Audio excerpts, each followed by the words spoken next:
In life, we're always faced with decisions, what to eat, what to wear each day, even whether to subscribe to your favourite YouTube channel, which you can do for free, by the way, just saying. However, for Kate, it's a bit more of a difficult decision to make whether she represents the UK or picks New Zealand. And in this interview, we discuss her thoughts on this choice, as well as how her sporting career began and her pursuit of riding in the 2028 Olympics.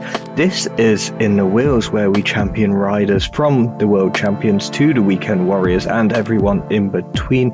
And as you know, today is joined by the magnificent Kate. Tough Cookie Kate is her handle, and that's how we typically refer to her, although the government name her. She is Catherine Hinton. And I just hope you sit back and enjoy us chatting with Tough Cookie Kate.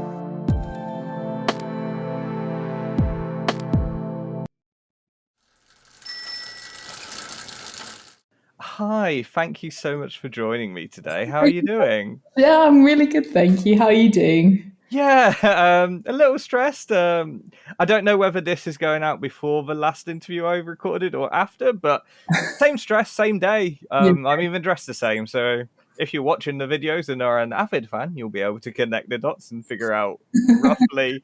And then you could probably figure out the date, I guess, from context clues from other people. But it'll be on my Instagram anyways. Well, exactly. So, yeah, stressed but good in a positive. I've got good energy. We can get this. I always like to start with a similar question, but I'm going to do a different prelude for you because you're mainly, certainly famous to me for your kind of road to the Olympics, your countdown. You're kind of, your free pinned posts are like 10,000 days. Jesus, that would be a long time. No, 1,000 days, 900 days. How much I need realistically. Yeah. We're making it work. We're now down to 763, I think, was the current one. Yeah. But it's your road to the Olympics. Like, how did that journey start? How did your love affair with cycling begin? Well, I decided to start this little series because I thought I've always wanted to. It's been on like a bucket list that I wrote when I was 13 to represent my country in something, and I knew it had to be sport. I'm not smart enough for that to be chess or anything like that. So I knew it had to be sport, and I thought track cycling is probably the one that I had the best shot at. I think physiologically that's what I'm best built for. And I decided to start this journey when I just sort of happened to look at, how long is it actually until LA? I saw it was 1,009 days, and I was like, perfect. Let's do a series so that I can keep myself accountable and think about what I can do every day to get me that little bit closer. So that's kind of how I started the 1,000-day countdown. But I actually started track cycling just because I won like a little watt bike competition at uni. Wow. And then we had a taster session, like a beginner session one year. This was probably back in like 2018 though, I think. And then so I did that one session. I'd never ridden a bike on drops or with cleats or anything like that. Wow. So my first time doing that was in the track, and I was like, oh, this is cool. But then the uni didn't run another one until the next year. So I went to that one the next year, and then it was COVID, and I didn't go back until maybe like a year ago. And I was like, I actually want to give this a proper go. And then saw it kind of picking up, and I was like, okay, yeah, I think I'd like to try this properly. So that's how I got into it anyways. That's mad, especially with like your first experience of drops, cleats, and a fixed gear bike being the same type. Yeah. Like, that's just mental. Like, I think it's better than trying it on the road because it's such a controlled environment. Like, you're slowing down on cleats you're holding onto the barrier every time you're stopping. You're not having to, stop all of a sudden at traffic lights and unclip and falling over. So it was like a very nice introduction to that. And you're on a bike, which, has had recent maintenance on it done by the track, and you don't have to think about anything. They're just like, here's some shoes, here's a helmet, here's a bike, and go and have some fun. And I was like, yeah, this is amazing.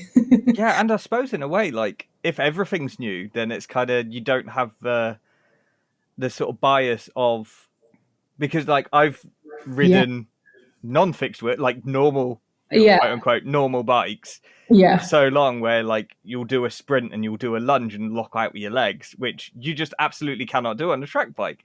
And like, but if you've never had that experience, you don't know, not like, you've got no bad habits to unlearn the track. Yeah, that's so true. Although, you know, in the first few sessions, definitely the coach is always going to be shouting, keep pedaling whenever you cross the line. And everyone needs those reminders. Like, if you haven't gone over your bars once, are you even really doing track cycling? Yeah, I nearly did it in a race. I did grass track, which is just amazing. Like, yeah, I kind of liked it. Like, it did suit me. The unknown distance race is a fun one. Oh, no, not for me. See, the way it happens, really, I've since found out, is basically you figure out who a local rider is, and just make sure that if a local rider goes up the track, you go with them, because they're going to ring the bell if one of the local riders has a chance of winning. Like, so just basically any local rider, just tail them, because that's when it's going to happen.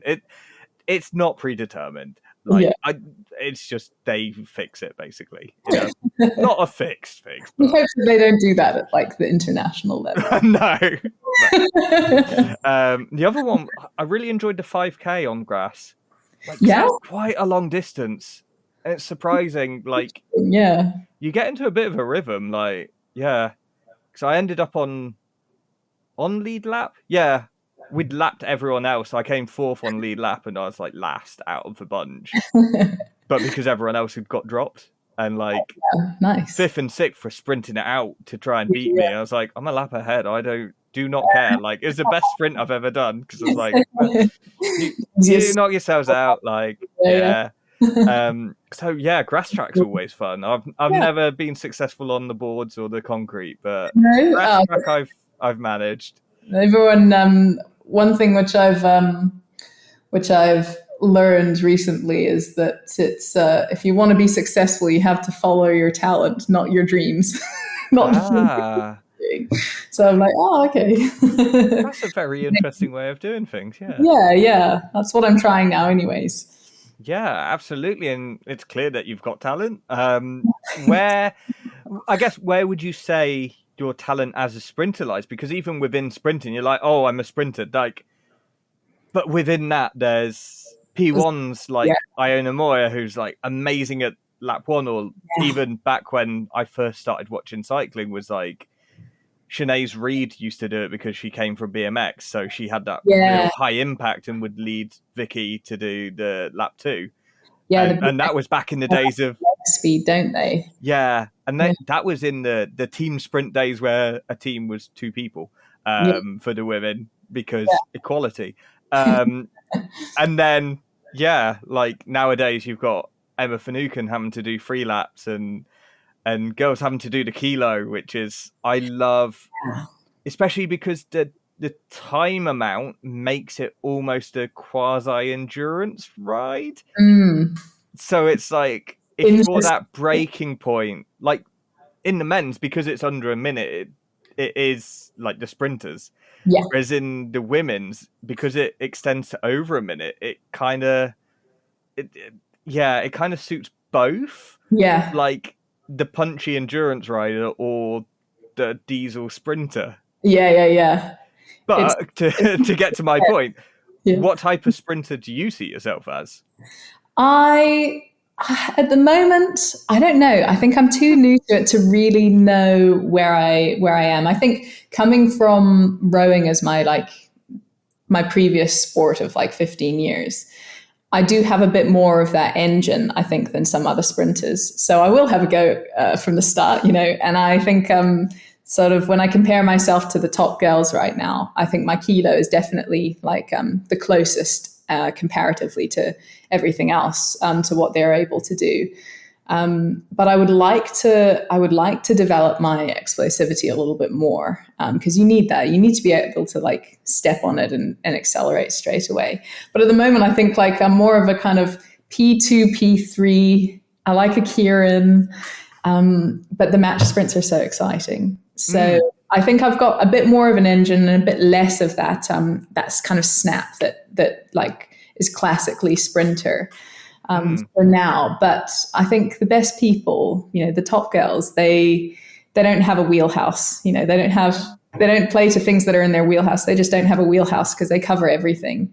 Yeah, and I think it's quite interesting, like what you said about Emma Finucane being, more of a P3, when actually she's starting to try P2 more now. I wonder why that is as well. And it's like, I think, diversifying that can give you a little bit more over certain competitors and things like that. So it'll be interesting to see how that works out for her. Yeah, see if there's a reason comes to the surface for that. Again, like that's a weird thing, because a lot of my knowledge is coming from when I started watching back in 2008, which ages me horribly. But like Chris Hoy was the kilo rider, and then he changed to being a sprinter because it got removed from the Olympics. And it was like, it very much, I don't know if it still is the case, but very much at the time, the premier sprinter was always P3 in a team, regardless of it was like Jamie Staff, probably Ross Edgar, and then Chris Hoy would be third, and it's like he's your big guy, like But in women's, it's kind of sometimes P2 is the like out and out like match sprinter, and P3 will be someone like, I can't even name names because I don't, for many reasons. Like, one, I don't want to do them any disservice if they think they are one of the better match sprinters, but it seems that P2 is more of a premier sprinter than the other two positions. I guess they're in between that, they have to be right on the tail of a P1. So they've got to be quick out of the gate. They've got to have that explosivity, but they've got a little bit more length than someone who only trains for P1, I suppose. But yeah, I can see what you're saying, and interesting to think about like kind of what I'm aiming for. But yeah, I think I don't think I'm a particularly strong P1 rider at the moment. I think that's where I'm like furthest from everyone else. But it's always, it's a work in progress, and you don't know until you actually kind of reach your potential what is going to be your best event and like biggest strength on the track. I'll leave that up to coaches to work out. It's like there's a line in a song that I like where it's like, you don't know the inevitable until it's really gotten it. Like yeah. Well, it's words to that effect. I can't remember them exactly, and today's not the day to try that, but the lyrics will be on screen. It's an Enter Shikari song for anyone interested. But yeah, like, how do you find then, like, wanting to join the system in a way, like wanting to get onto the Olympic team? Yeah. Coming from outside the system, that, like, because traditionally the pathway is like get spotted as a 16-year-old as a youth A, go onto the performance pathway and go up through the track team and the 100% me back in the day. I don't know if that's still even going, but like the under 23 group, and then join in the elites. And it's like you're very much outside of that norm. Yeah. How are you finding that, I guess? It's very interesting. And I probably have some differing opinions to most people on kind of the way that people develop. And I think that it's brilliant if you've got the time from a youth to develop that, and then you're in the system. That's great. You don't have to have a job on the side while you're trying to like build up to that level. It's like you've got it, and then you just have to keep it. And once you're in, it's so much easier, I think.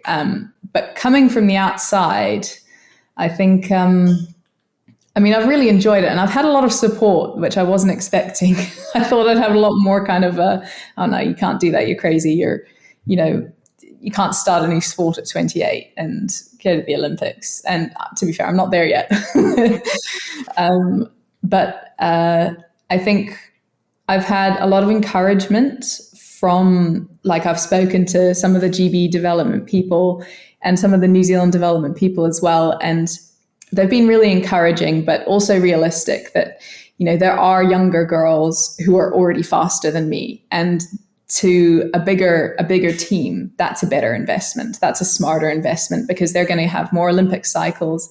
They get, you know, that investment's going to pay off for a longer time.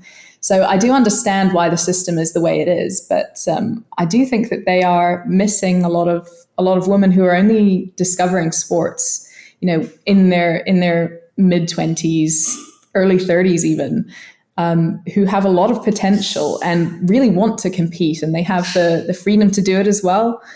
But I think that's kind of a missed opportunity for you know, Team GB, that they don't have that kind of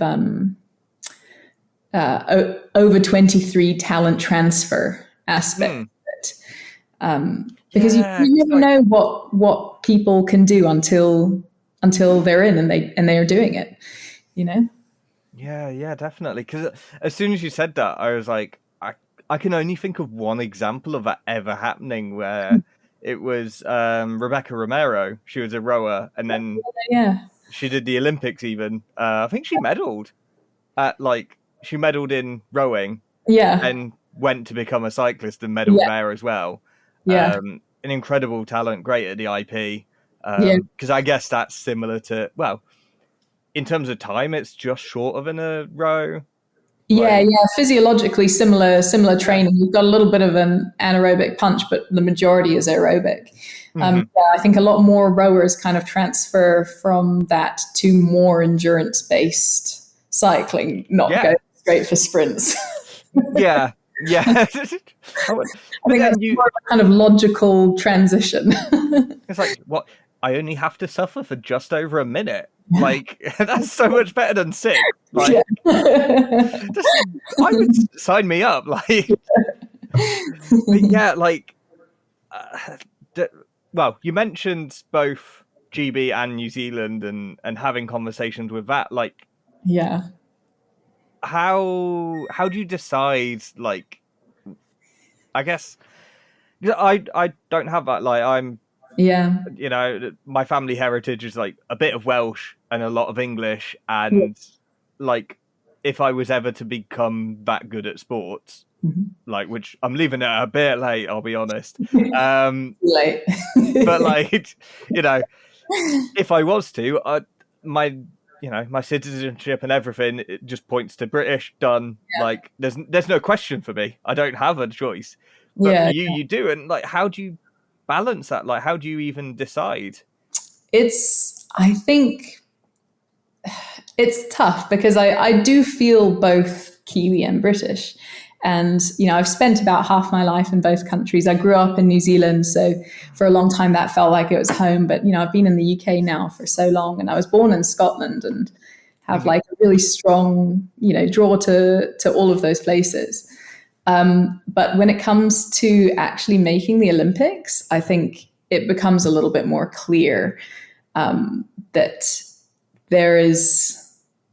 I kind of have to go with where the door might open for me and where that opportunity is. And I think that given the kind of state of the GB team, and, you know, they've got like, 11 sprinter girls? Wow. Or not, no, somewhere between 9 and 11 girls who are, sorry.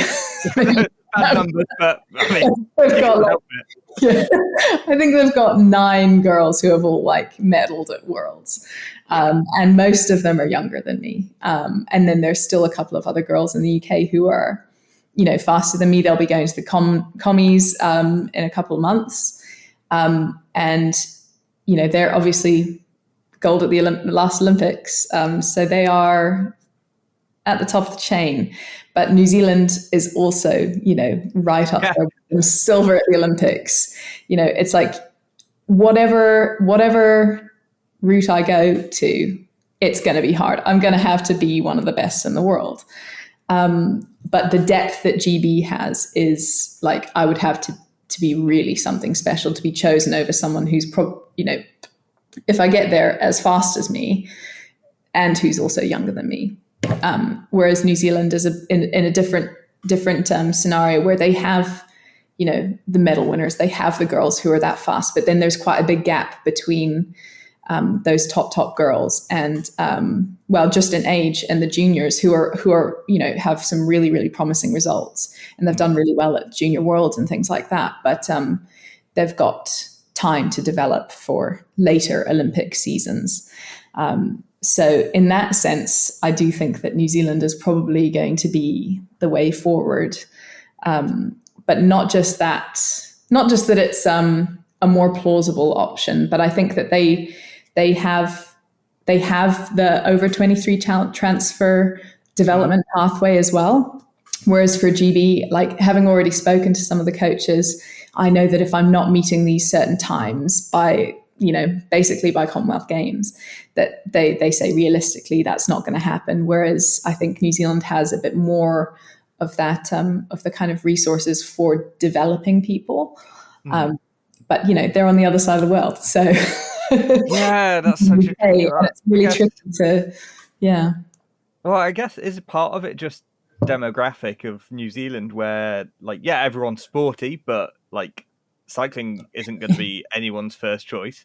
But like, also, I guess there's a lot fewer people, like, so they have to make the most of anyone who could be good. They're like, well, we better invest in them regardless of age. Whereas Britain has that kind of that bounty of people and population where they can afford to be a bit like, well, we'll just take the youngest. And I think as well that Team New Zealand has only recently started up another kind of development pathway, so they haven't had the numbers coming through to the top level for a little while, and now they've got this pathway, and there's a few of us who are kind of in a similar position. I know there's another rower who's like Aussie and Kiwi, who's trying to sort of do this similar transition and go for Team New Zealand. And it's just really, really awesome that they've got that pathway for people like me to give us a chance, maybe the last chance, but a chance nonetheless. Yeah, it doesn't matter what sort of chance it is, does it? Like, a chance is a chance. You just take the opportunity. Yeah, that's it. But yeah, like, there's so many questions I want to ask still, and like, I really appreciate you putting out and your story about wanting to kind of source questions from other people. And you said they ranged from the quite insightful to some sublime and some so first thing I'd like to discuss is like I guess all I've written in my notes is the perils of being a woman online. Like, how do you, because you are quite prominent, I'd say. Really?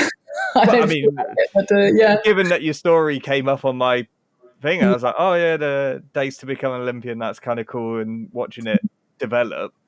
I'd say you've got a level of notoriety in a positive sense. Like, how do you find that side of things?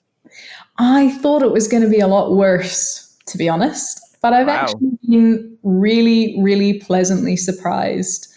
I think there's a kind of, because I try to keep it really genuine and very real on my social media, and just, I'm posting every day. It's quantity, not quality at the moment.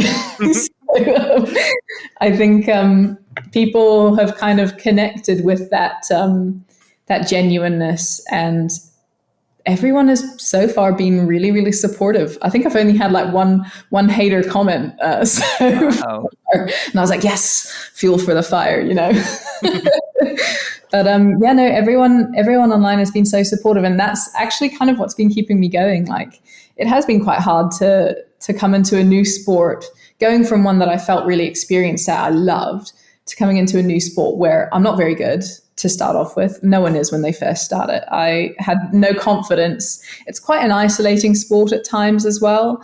But finding like that kind of online, like I have made friends through it, and that's really what I kind of started it for. That and the accountability of, if there's at the start it was going to be like, if there's 100 people that are watching me every day and reaching, and wanting and waiting for that story, like, I've got to go and do my training. Otherwise, what else am I going to post? Then that's kind of been keeping me going. But everyone's been really, really kind actually online to me so far, which is, I know, a very bizarre experience. Yeah, I'm not sure how it's happened, but I've found the right people. So. Yeah, let's not knock it, eh? Yeah. So I guess you mentioned that you were very new to track cycling in general, and having to relearn or learn everything and learn this new sport. Like, just for the people who aren't experienced in tracks, like, how steep is it? It's pretty steep. I still get nervous at the top, and I haven't been doing it for that long, but it's quite scary. So it's like 42 degrees banking in Newport. Okay. Which I think if you hammered it full pelt, you could probably get up the banking, but it's going slowly is a big part of being a sprinter. So when you're going slowly at the top, you don't have that like centripetal force to be able to lean inwards. Mm-hmm. And then when you're going quickly on the track, it feels fine. It's not scary when you're going really quickly because you end up almost like perpendicular to the track. Yeah. So your wheel has full traction there. Your tire has full traction when you're going quickly. It's when you're going slowly that it's a bit scarier. I'm still working on that. Yeah, I guess part of it is they call it the gyroscopic effect. It's like, because you're going faster, it's harder to knock you over because that too, yeah. You've got enough momentum. Whereas, if you're going slow, you're like wobbling all over the place. Yeah, definitely. That definitely plays a factor as well. Yeah, because I remember I've ridden Manchester, and every time we'd reached a corner, they would just like, all the coaches would like, just pedal harder into the corner than you would on the straight, which is feels so weird, but like makes complete sense. Yeah. I mean, it's counterintuitive when you start doing it, but after a little while, it starts to become a bit more natural. I mean, when you fall over, you learn your lesson that hard way. It's like, I need to go a little bit faster than that. Have you ever done the track session where they make you do it backwards and you ride around the track and clockwise? I guess you would. Yeah, I've done that once at the end of my training camp in Amsterdam with Caroline. She's a brilliant coach, but at the end of the session, at the end of the camp, we were just messing around, and it is so bizarre. It's like you get on track and it feels like you've never ridden it before when you start going around the wrong way. I was like, what is happening? I have no control, but it also kind of, it's a good cue for like, I do need to relax. I am fine. I am upright. And it's good to kind of remember the technique for it and apply it in a different way. Yeah. But it's so foreign. So you've done that too. It's weird, isn't it? I've heard of it. I've never done it enough to do it myself. But I have heard of people talking. I'm like, I just have visions of me like getting to the corner and then leaning up the track by mistake and go, oh, okay, no, we're going the other way. Okay, cool. But like, because how do you find actually going to different tracks? Because you mentioned Amsterdam, you mentioned Newport, which that has its own profile. You've got like Herne Hill, which was used back in the 40s for the Olympics. Like, that's a massive outdoor track, but it's longer. I think it's 450, I want to say. Right. Yeah. It's something like that. And it's like, it's outdoors, so you get a headwind, which is like, that doesn't feel right on a track. Like, you should not have a headwind. Or like, famously, I remember the European Championships were once held in Guadeloupe, because that's technically France. I've heard about that as well. Yeah, and they had a 333 meter concrete track. Oh, nice. So you had to do 3 laps to do your kilo, which, I can't imagine what easier. You don't have to do as many corners, I suppose. But does team sprint Does every rider still have to lead out a lap for a team sprint? I guess you'd have to. I can't remember because it was a while ago as well. I didn't bother looking, but yeah, I'd like kilo for a team sprint. Can you imagine that? Yeah. But also like the Kieran, you'd be riding for months doing that, or even a match sprint. Like, you'd still have to ride a fair whack. Walking pace? No. Get to a running pace. Like it's taking too long. Well, that's also like programs, timing everything. I guess would go right out the window because just like add 20% to the time of anything in the program. Well, yeah, not even that. I mean, like when do you go for your sprint in the match? Like, because you can't just go, well, I've got 1 lap to go, I should be making my move, because that's a different 1 lap.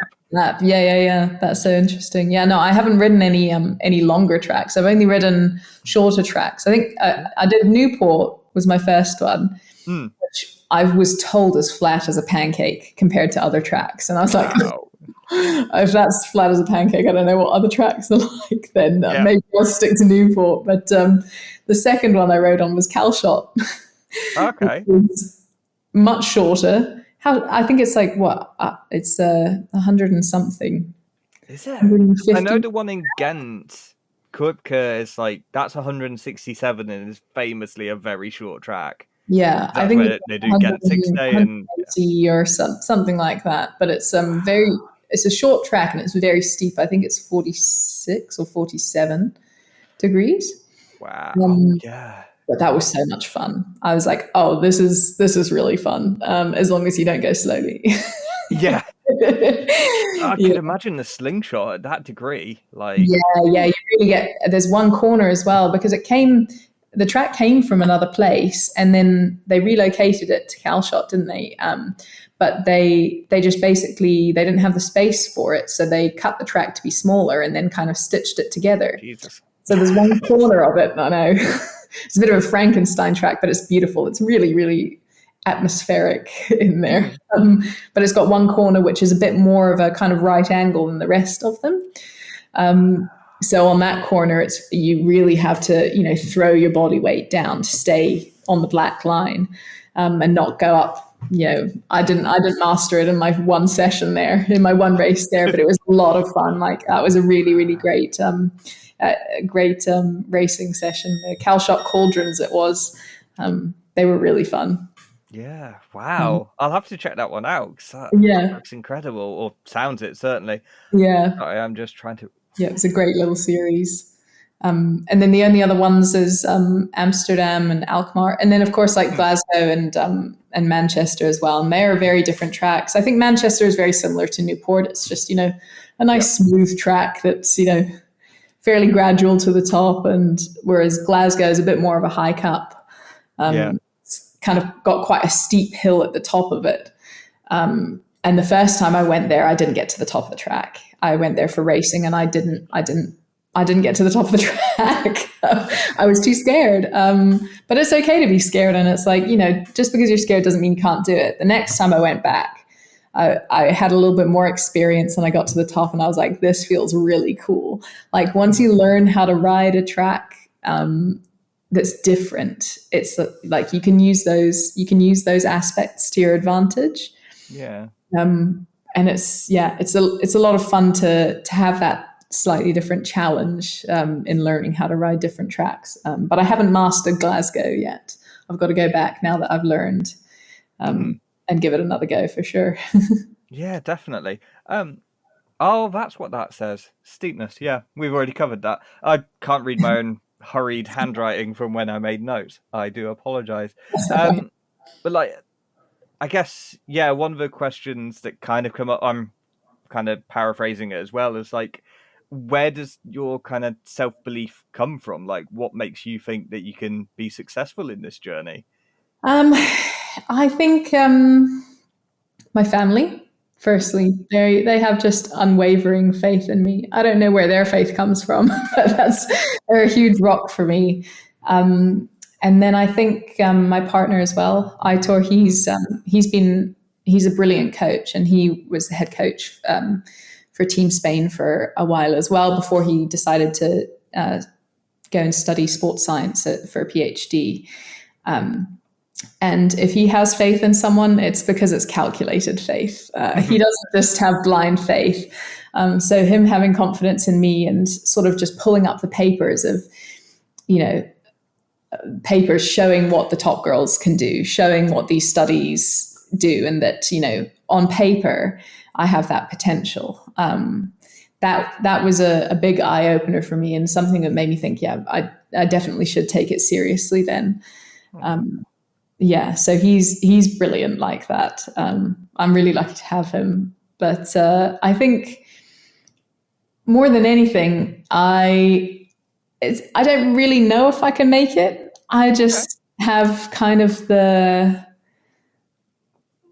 I have nothing to lose, but everything to gain. And I think there's a really great quote from Socrates, or supposedly from Socrates, which is something along the lines of, "It's such a shame for a man to grow old and never know the strength and beauty of which his body is capable of." And I love that. And basically, this for me is about exploring how good can I actually get, like when I reach my potential. I don't really care if I make it or not. And I think that gives me a confidence to lean on, that, even if I do badly or when I do well, that confidence isn't touched because it's based off of something else. And it's, I just want to get to 80 years old and be like, yeah, that's how good I could have been. I know how good I could have been. I don't have to look back and wonder, because I gave it my everything. But then it's more that the statistics say, oh, if I can actually do this on track, then I should be pretty good in theory. But riding track is completely different than riding a stationary bike or lifting a weight in the gym. Yeah, absolutely. Like, racing is more than results on paper, like, and data, because like if it was just data, then the Olympics would be a lot easier, wouldn't it? Like, just go to gym, do a leg press. Okay, you win you get the gold medal for cycling. I guess. Like, if it were that easy as well. Like even skills on the track, like people can do flying 200s, but racing is different. If it was all about the flying 200, they just hand out medals. But anything can happen in a race. And you can influence that. You can influence how well the person that you're racing does as well by the tactics that you can play. And I just think that's really cool, because like rowing as a sport, which I came from, is very much like you can only do what you can do. You can only go as fast as you can go, and you can't influence anyone else. Whereas when you're racing tactfully, you can play with that. And I think that's really cool and new to me, but that's one of the parts of it that I'm enjoying the most as well. Yeah, because it's kind of the cerebral side as well as the physical. It's like, that, I guess, that's probably something that attracted me to cycling in a way. It's like, well, I've never really figured it out, but like, I think part of it is just like, I'm not very dexterous. Like football and rugby, like I love the concept of being in a team. Me either. But like hand-eye coordination isn't quite what it needs to be. Whereas cycling, you have got a limited range of motion. Like you can only pedal. Like that. That's it. That's your option. It's the same over and over again. Like, there's no rolled ankles in cycling. Exactly. So it's like part of it is that. Like I wasn't a very good runner, but I had a good enough engine when I got going. Like. Yeah, I think it's just, you've got that limited range of motion. And there is the tactic side. You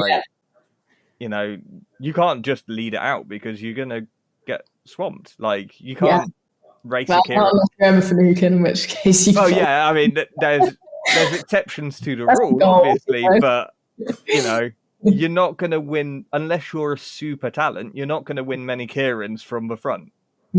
Exactly. And even if you are a super talented, winning a Kieran off the front is is hard, because everyone else has that advantage being behind you. So exactly. So it's like, it's not just the power, it is the racecraft, it is the tactics, and you need both. Like, you can't win with good legs and bad tactics, but you can't win with good tactics but bad legs. Like, so you have to have enough of each to get by, and where that point is for everyone is different as well, I guess. Yeah. So yeah, I get. So the final kind of harder question, I guess, would be one that we actually discussed earlier this week. God, time has flown this week as well. Like, well, the concept of time, it's all a bit relative. But like, how do you marry kind of wanting to race and represent different countries versus like who they sponsor, and therefore the kind of the implicit support that you would give to that sponsor and that name because you're putting on that kit? It's like, again, for me, it's like someone ages ago put about like, oh, we shouldn't have races in like Saudi Arabia, for example, because of human rights records. Yeah. And I was like, yeah, I totally agree. Equally, some of the things that Britain does, I don't fully agree with. And maybe, we sell arms. Is that a moral and just country that I would want to represent? I don't know. Yeah. I'm fortunate that I don't have to make that decision as well. So I'm absolute rubbish at sports or anything where I would get the chance to, but it would be something I'd have to consider. Like, how do you square that circle, or how do you feel about that? It's really hard. I've always been a very strong activist for people on the planet, and anyone who's in my close circle would know that. I think it's really hard for athletes who don't have a choice of where they go, because they, if they want to represent their nation, they have to represent their governing body, the sponsors of their governing body as well. I don't think that is necessarily right. I don't think that's how it should be. I don't think it should be you wear the skin suit with the logo or you don't wear it at all. And that was kind of the ultimatum that I was given as well. Not that either team want me right now. I'm still, I'm in no position to be like, no, don't, I can't take that. But I think it's really hard for the athletes who don't have a choice. And then, they're following their dreams. They deserve to be able to represent their country and to follow those dreams. And I don't think it should be a decision that they have to make. And actually, they can't make that decision because they have to. They don't have a choice in that. I think it would be brilliant if, you could represent your country without sponsorships that you're morally opposed to, but that's just not really how it works at the moment. So for me, this was one of the reasons as well why I think I gravitated more towards New Zealand cycling, just because I am very strongly opposed to a lot of British cycling sponsorship. And I'm lucky enough to be able to choose to not represent that. Although I would, it was a dream of mine for a really long time to represent GB in rowing. But then, as it's evolved to be different with British cycling, it is different because you're representing more than just British cycling. I'm tiptoeing around it, but thankfully I know that New Zealand cycling doesn't have any sponsors that I'm particularly against. So for me, it's an easy choice, but I know for a lot of other people, I know there are also British athletes who feel the same way. And people who work in British cycling who also, there was outrage against the sponsorships that they chose, and rightfully so. It is, cycling of all things should be green. But I've had it put to me as like, oh well, if you want medals, then it's that's what you have to deal with. Yeah, and it's true. And I think though that it's really like what they've done with their sponsorship is brilliant. Like they've invested so much in para sports, and you can see through the success that GB has had, that they're obviously using it for the right things. And I can be morally opposed to something and still support other people who are representing that thing because we have a common goal. And I think that's kind of, I kind of like to speak out about it because I know that they can't. That's their job. But I know that there are people who work in British cycling who represent Great Britain who don't agree with the sponsors, but they can't say anything about it because that is their job. They are their employers, and it's a really tough place to be in. But ultimately, I think they have to put that out of their minds and represent the Great Britain that they feel like they're representing. They're representing their friends and their family and the people that they love and the country that they love, and that kind of that dominates everything else. But I don't think it should be I don't think any international sports kit should don their sponsors' logos. I think that puts people in a position that they don't want to be in, which is controversial. But I'm like I say, I'm lucky enough to be in a position where I don't have to endorse someone that I don't want to. Yeah, and that's kind of going back to the Olympics. Like that was always the ideal. It was just meant to be the best amateurs. No professionals were ever allowed, and it was just people who weren't getting paid to do sport. It was people who did it for the love of the game. It's it has now morphed into this massive capitalist kind of entity and money making thing and massive IP as well. Of if you dare post anything that's vaguely Olympics, then you'll get copyright struck so quickly. You won't even notice. It's just mad how it's morphed, and even within cycling with trade teams as well.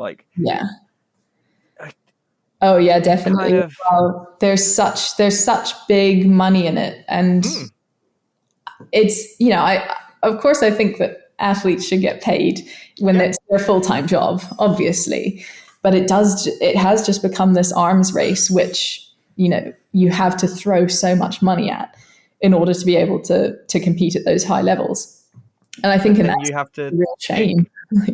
You have to pick who to ride for, but then if you've only got one or two contract offers and you're like, well, could go with sports washing nation one or petrochemical company. I mean, it's you're not picking positive choices here sometimes when you get to certain levels, and that must be so hard for riders. And the phrase I often go back to, it comes up in a play called Mutter Courage, or Mother Courage in English, by Bertolt Brecht, and it says "Es kommt das Fressen, dann kommt die Moral," which it's hard to translate because fressen means to eat, but it's more of an animalistic, survival-y eating versus a normal eating a restaurant.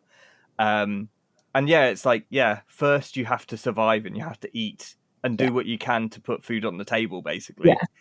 Then you can worry about being moralistic. And it's kind of I will never have any issue with someone having to make that choice of survival. Exactly. But if they are comfortable and making amoral decisions, that's when I have the issue. And it's kind of it's a very tricky one, because there are riders who could make so much change if they just said something. For sure. And they choose not to, and it's okay.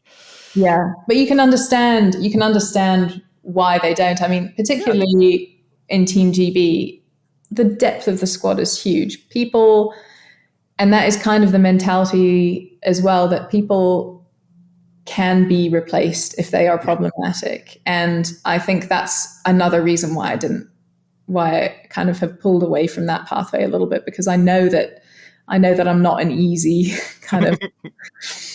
I'm not an easy rider. I do cause problems. I'm not kind of traditional from that pathway, and there are things which I disagree with, and I'm not afraid to say them. I share it on my social media all the time. Everyone knows where I stand with these kinds of things, and that just I wouldn't want to put the people who would be supporting me in British cycling in that position either. Because they're brilliant people. They're such kind, coaches, and all of the people that I have met through BC are just like incredible. They're lovely and they're brilliant and they're talented. But it's I'm lucky that I don't have to be in that position that they're in and making those choices. It's easy to be on the outside and say, oh yeah, well, if I was the best in the world and everyone was watching me, I would say something and I would speak out about it. I'm like, you don't know how you'd feel in that position until you're in it. Mm-hmm. And it's really tricky. Like I've been scared to share my opinions online, and I've only, that was when I had 200 people watching, not, 200,000. Yeah. And my job isn't at stake. I have nothing to lose by saying these things and by speaking my mind. But I know that I represent a greater group of people. Like there are a lot of people who feel that way and agree with me. And I see that in the stories that I share. Every time I share something about it, and saying that basically big oil shouldn't be a sponsor for cycling. It's so contradictory. I post a poll that says, "Do you agree?" There's well over 100 votes every time, and so many people have talked to me about it as well, and that gives me kind of the confidence to say, yeah, actually, I do think it is the right thing to at least let people know where I stand with that kind of thing. Yeah. And for the people who can't as well. Yeah, it's kind of been that. I don't want to get to putting ideas ahead of the station, but being that voice for the voiceless and being able to be the loud person because, as you said, you've got nothing to lose. And and that is incredibly powerful. Having nothing to lose can actually be such a superpower. Yeah. And I think that's the biggest thing that I didn't want to lose by going into BC. Because I just thought, I felt so anxious when I was first thinking about it, and I talked to them and it would, the choice, the choice was out of my hands. It was where represent GB with the logos or don't. And I was really anxious about the thought of that. And I just thought, I can't do that to myself. I wouldn't be enjoying it. I wouldn't feel good about that. Whilst I have another choice. It's a tough decision for anyone to make. And I think it shouldn't be on the athletes to, you can't boycott your governing name. Yeah. It's really hard. But I'm glad that I can say something about it now. Yeah, absolutely. So how can people find more of these hot takes or more of your opinions on social media? Where's the best place to find you on that? Tough Cookie Kate, Instagram, TikTok. That's all that I post on. I'm not so good at TikTok, but definitely keep up on Instagram if you.